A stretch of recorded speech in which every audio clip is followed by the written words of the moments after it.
धन्यवाद अध्यक्ष महोदय। मैं आज वंदे मातरम के माफी चाहूँगा। वंदे मातरम के 150 वर्ष पूरे होने के अवसर पर अपने विचार व्यक्त करने के लिए खड़ा हुआ हूँ।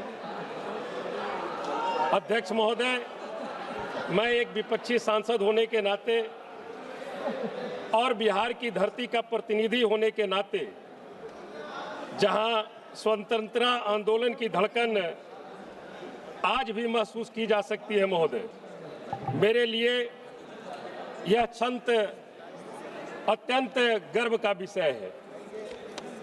अध्यक्ष महोदय, 1870 के दशक में बंकिम चंद्र चटर्जी जी के द्वारा लिखित वंदे मातरम कोई साधारण गीत नहीं था।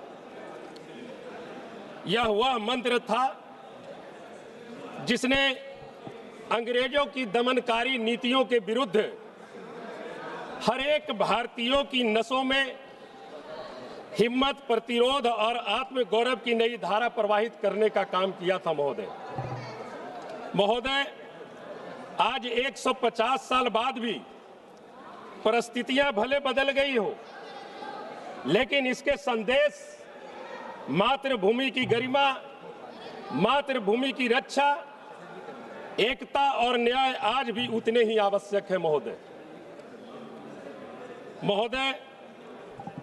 जब हम वंदे मातरम महान गीत की 150वीं वर्षगांठ मना रहे हैं, तो हमें केवल जश्न ही नहीं मनाना चाहिए महोदय, बल्कि वंदे मातरम के मूल मंत्रों और जो उसका मूल जो संदेश था, उस पर भी विचार करना अति आवश्यक है महोदय।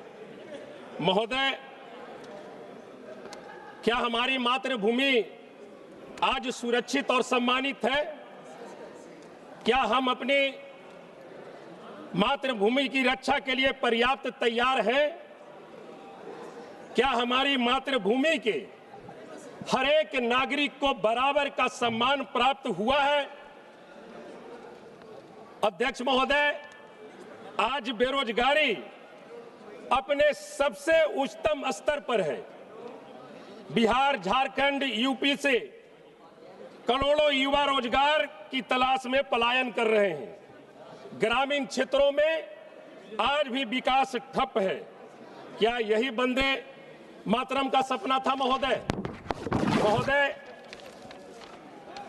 वंदे मातरम का संदेश था संपन्न, सुरक्षित और सम्मानित राष्ट्र।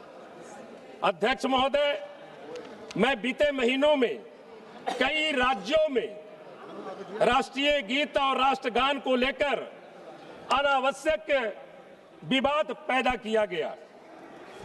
हम बताना चाहेंगे महोदय, अभी हाल ही में जो बिहार में जो चुनाव हुआ, एक 36 वर्ष के युवा के विचारधारा को, उनके सोच को हराने के लिए राज्य और केंद्र सरकार के तमाम तंत्र का इस्तेमाल किया गया।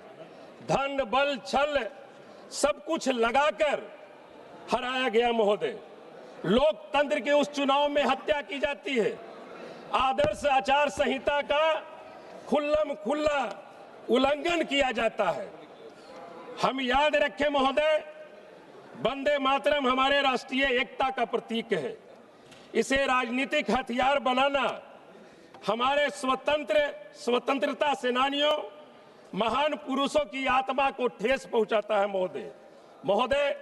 जब बेरोजगारी रिकॉर्ड स्तर पर है, जब किसानों को एमएसपी की गारंटी नहीं मिल रही है महोदय, जब पटना का एम्स हो या दिल्ली का एम्स हो, मरीजों की लाइनें बढ़ रही है, ऐसे समय में राष्ट्रवाद का इस्तेमाल मुद्दों से ध्यान हटाने के लिए नहीं होना चाहिए महोदय। अध्यक्ष महोदय, मैं सरकार से पूछना चाहता हूं, मातृभूमि के हर एक नागरिक को सम्मान और अवसर कब मिलेगा महोदय? मैं सरकार से पूछना चाहता हूं कि जब आप कुंभ के मेले में प्रतिदिन आए श्रद्धालुओं की आप गिनती कर सकते हो, तो फिर जनगणना और जातीय गणना की गिनती आप क्यों नहीं कर सकते हो? जब आप पूंजीपतियों के कर्ज माफ कर सकते हो, तो आप बिहार और देश के अन्य राज्यों के किसानों का कर्ज आप माफ क्यों नहीं कर सकते हो? महोदय, निश्चित तौर पर ये वंदे भारतम की 150वीं चर्चा नहीं 150वीं वर्षगांठ है महोदय, और हमें प्रण लेने की आवश्यकता है, प्रण लेने की आवश्यकता है महोदय, कि हम इस राष्ट्र को समृद्ध, सम्मान और न्यायपूर्ण बनाने में अपना योगदान दें महोदय। बहुत बहुत धन्यवाद महोदय, आपने हमें समय दिया। वंदे मातरम।